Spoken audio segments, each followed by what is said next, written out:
You're listening to Wonderful Life with Tom Rohr.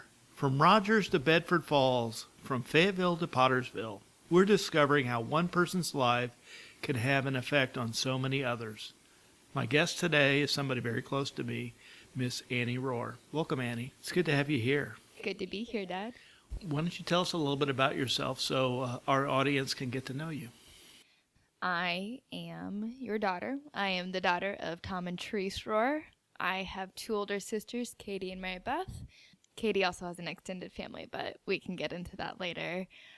Let's see. I have spent most of my life in Northwest Arkansas, but the last some years I've been living in Madrid, Spain, teaching English.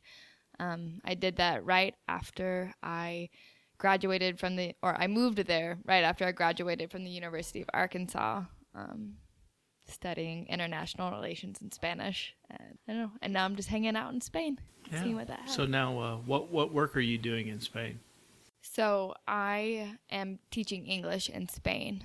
I've taught at a few different schools, but I'm currently at the equivalent of a high school, a bilingual high school there. No, when you were in college, you considered doing some mission work and maybe going to Mexico or Central America.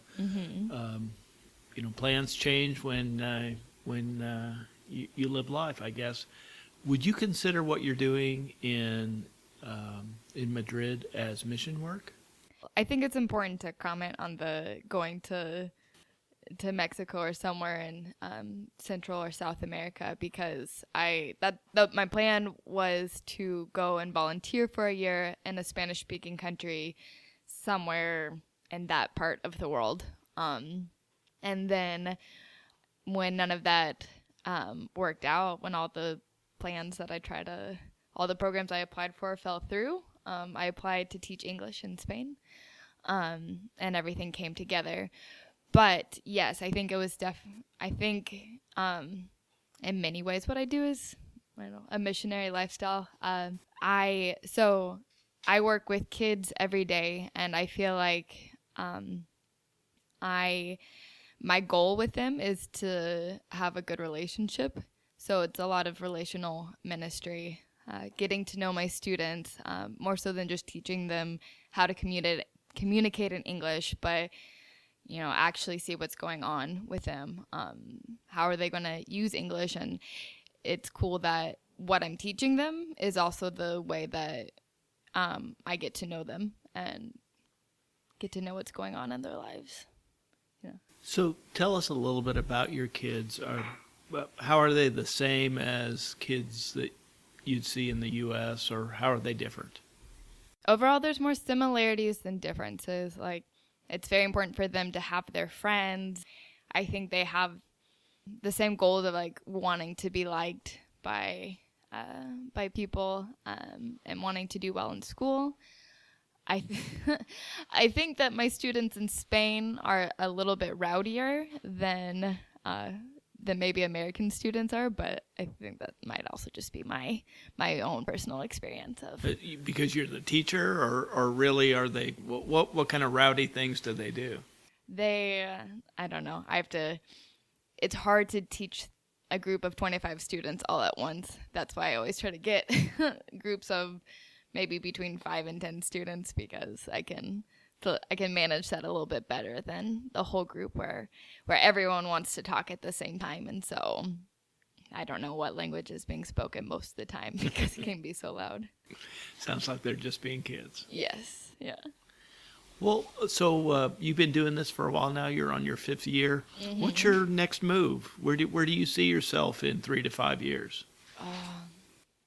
3 to 5 years ago, 5 years ago, I never thought that I would want to be a teacher, but it turns out that I actually really enjoy doing that. Originally, it was just something that allowed me to live in Spain. So in the future, I could see myself working in a school in the U.S. I really like the idea of teaching English to people because I feel pretty confident with the language, and I like working with people from different cultural backgrounds than my own. So, if I'm teaching someone English, and that means that in some way or another, we came from different places, and it's cool to make connections like that. I wish I could tell you specifically what it is I'm going to do, but when I moved to Spain, it was a matter of a Google search. I typed in teach English in Spain, and from there it went. So I'm going to just see what my opportunities are. And You'll have to keep me abreast of what you're searching for on Google. So yes. Exactly. who knows where that'll lead you. Yeah. Hey, you got to do something really cool in Spain, be on a show. A lot of people watch the show House Hunters. You actually got to be on the show International House Hunters. That I know quite a few people around here saw that. Can you tell us a little bit about that experience? When I talk about this, I always say spoiler alert for the diehard fans. So I lived with a girl named Megan my very first year. Well, the first couple of years I lived in Spain. She's from Wisconsin and is also a big House Hunters fan. We met through the internet, through different mutual friends, and it worked out really well for us to live together. Anyway, before she moved out to Spain, she messaged House Hunters just to see, if I think just on a whim, saying, hey, like I'm moving out to Spain, come follow my adventures. And a couple months later, they messaged her back, I think in October. And then in February, we recreated our house hunting experience, or I guess our flat hunting experience, which was really cool. So we spent 4 days and we looked at we looked at 3 flats, including the one that we were already living in. So it's the biggest spoiler. But the show tried to imitate and recreate our actual flat hunting experience to keep it as real as possible. So in the end, did you discover you chose wisely when you picked your place? I think so, yeah. The 2 other places that we looked at were nice, but at the end of the day, I love the flat that we moved into and that I currently still live in. Very good. All right. Well, Annie, are you ready for our famous lightning round? Yes. We're going to ask a couple questions so people can get to know you a little bit better. Okay. First question. What food do you crave when you're in Spain and you cannot find it? I crave, that's easy, Slim Chicken's chicken strips. I think it's a Northwest Arkansas chain.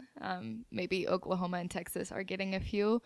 But just really good chicken is hard to find in Spain. You can find imitations, but it's not on the same level. So, So chicken in general is not on the menu over there? No, just different types. It's different than like the crispy greasiness of like a good chicken strip with the dipping sauces that you can put it in. It's so tasty. For KFC is a thing in Europe, and it's actually not too bad there, but it's I don't know, there's something about it. It's not the flavor isn't on par as I would like it to be. It's hard to beat Slims, isn't It is hard to beat Slims. Okay. Second question. What's the favorite place you've visited in your worldly travel? I've been fortunate to visit a lot of places, so this question is hard. I've never been to any place I didn't like, but I think the 2 countries I like the most, or that I always feel the most, I don't know, excited about going to, are Italy and Scotland. Just every city I've been able to visit, and both of those has a certain charm to it. Are there different things about those places that you like, or are they similar in what you like? Well, they're fairly different, especially when it comes to weather. So I've only been to Scotland in the summer, and it's, I don't know, on a good day it'll be 60 degrees Fahrenheit, so it's still pretty chill. So you get out of the heat a little bit. You get out of the heat, but, the countryside is just green and lush, and there's so many different coasts with castles on them, so it has a certain magical quality to it. And Italy is just, the country itself is beautiful, and there's so much culture and history there, and the food is delicious. But I think one of my favorite things to do traveling, I've I don't know, if you ever get the chance to take a train along the coast of Italy or just throughout Italy, it's just beautiful. And so I think I just get lost in thought. Oh, very good. Yeah. Okay. So we know that you're fluent in Spanish. Can you dream in Spanish? I think I can dream in Spanish. I honestly don't dream that often. But Spanish, I think the biggest thing that Spanish has just become a part of who I am. There's certain times when I'll be speaking in English and I have the urge to respond in Spanish just because the thing that I want to say, the Spanish word or expression captures the emotion better. So I'm tempted to do that. It's just kind of cool to see the different details and isms that the language captures that's different from English. You know, it's in addition to anything taking away from the other. Yeah. All right. If that makes sense. It does. Well, Annie, we appreciate you spending time with us today and giving us a little bit of your time while you're back home. Yeah, my pleasure. Well, this is Tom Rohr, and I want to thank you for tuning in to Wonderful Life. Remember, the only things that you can take with you is that which you give away. This is Tom Rohr, the richest man in town, signing off for now.